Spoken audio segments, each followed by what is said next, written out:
Sesudah itu diperintahkannyalah kepada kepala rumahnya, isilah karung orang-orang itu dengan gandum, seberapa yang dapat dibawa mereka, dan letakkanlah uang masing-masing di dalam mulut karungnya. Dan pialaku, piala perak itu, taruhlah di dalam mulut karung anak yang bungsu, serta uang pembayar gandumnya juga. Maka diperbuatnyalah seperti yang dikatakan Yusuf. Ketika paginya hari terang tanah, orang melepas mereka beserta keledai mereka. Tetapi baru saja mereka keluar dari kota itu, belum lagi jauh jaraknya, berkatalah Yusuf kepada kepala rumahnya, bersiaplah, kejarlah orang-orang itu, dan apabila engkau sampai kepada mereka, katakanlah kepada mereka, mengapa kamu membalas yang baik dengan yang jahat? Bukankah ini piala yang dipakai tuanku untuk minum, dan yang biasa dipakainya untuk menelaah? Kamu berbuat jahat dengan melakukan yang demikian. Ketika sampai kepada mereka, diberitakannya kepada mereka perkataan Yusuf itu. Jawab mereka kepadanya, mengapa tuanku mengatakan perkataan yang demikian? Jauhlah daripada hamba-hambamu ini untuk berbuat begitu. Bukankah uang yang kami dapati di dalam mulut karung kami telah kami bawa kembali kepadamu dari tanah Kanaan? Asakan kami mencuri emas atau perak dari rumah tuanmu? Pada siapa dari hamba-hambamu ini kedapatan piala itu? Biarlah ia mati, juga kami ini akan menjadi budak tuanku. Sesudah itu berkatalah ia, ya, usulmu itu baik. Tetapi pada siapa kedapatan piala itu, hanya dialah yang akan menjadi budakku, dan kamu yang lain itu akan bebas dari salah. Lalu segeralah mereka masing-masing menurunkan karungnya ke tanah, dan masing-masing membuka karungnya. Dan kepala rumah itu memeriksanya dengan teliti. Ia mulai dengan yang sulung sampai kepada yang bungsu. Maka kedapatanlah piala itu dalam karung Benyamin. Lalu mereka mengoyakkan jubahnya dan masing-masing memuati keledainya, dan mereka kembali ke kota.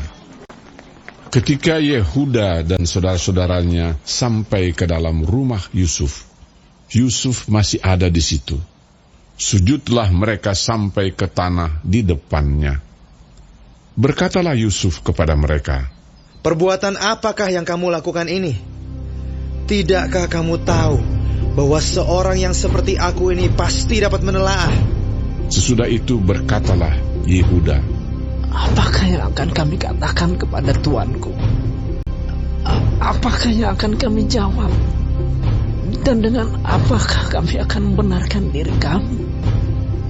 Allah telah memperlihatkan kesalahan hamba-hambamu ini. Maka kami ini budak tuanku lah kami, baik kami maupun orang pada siapa kedapatan piala itu. Tetapi jawabnya, jauhlah daripadaku untuk berbuat demikian. Pada siapa kedapatan piala itu, dialah yang akan menjadi budakku. Tetapi kamu ini, pergilah kembali dengan selamat kepada ayahmu. Lalu tampillah Yehuda mendekatinya dan berkata, mohon bicara tuanku. Izinkanlah kiranya hambamu ini mengucapkan sepatah kata kepada tuanku. Dan janganlah kiranya bangkit amarahmu terhadap hambamu ini.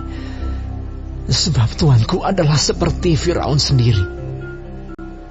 Tuanku telah bertanya kepada hamba-hambanya ini, masih adakah ayah atau saudara kamu? Dan kami menjawab, tuanku, kami masih mempunyai ayah yang tua, dan masih ada anaknya yang muda, yang lahir pada masa tuanya. Kakaknya telah mati, hanya dia sendirilah yang tinggal dari mereka yang seibu. Sebab itu ayahnya sangat mengasihi dia. Lalu tuanku berkata kepada hamba-hambamu ini, bawalah dia kemari kepadaku, supaya mataku memandang dia.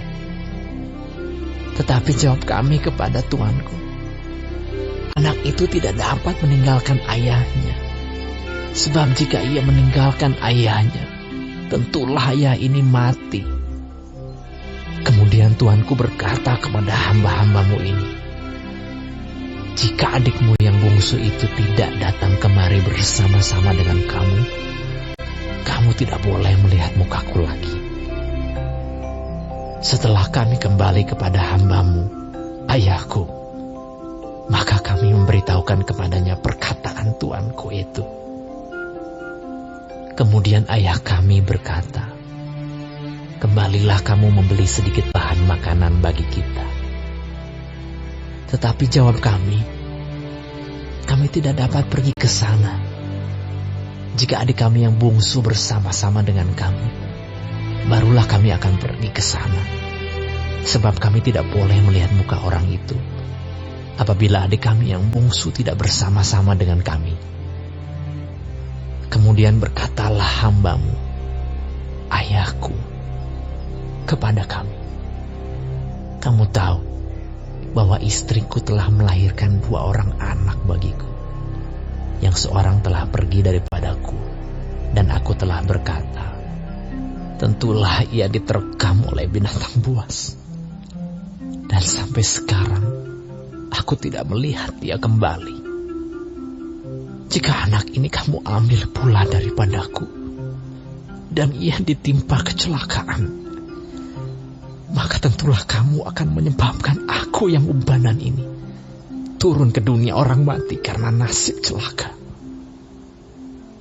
Maka sekarang, apabila aku datang kepada hambamu, ayahku, dan tidak ada bersama-sama dengan kami anak itu, padahal ayahku tidak dapat hidup tanpa dia, tentulah akan terjadi apabila dilihatnya anak itu tidak ada, bahwa ia akan mati. Dan hamba-hambamu ini akan menyebabkan hambamu, ayah kami yang ubanan itu, turun ke dunia orang mati karena duka cita. Tetapi hambamu ini telah menanggung anak itu terhadap ayahku dengan perkataan, jika aku tidak membawanya kembali kepada Bapa, maka akulah yang berdosa kepada Bapa untuk selama-lamanya. Oleh sebab itu, baiklah hambamu ini tinggal menjadi budak tuanku menggantikan anak itu. Dan biarlah anak itu pulang bersama-sama dengan saudara-saudaranya. Sebab masakan aku pulang kepada ayahku apabila anak itu tidak bersama-sama dengan aku. Aku tidak akan sanggup melihat nasib celaka yang akan menimpa ayahku.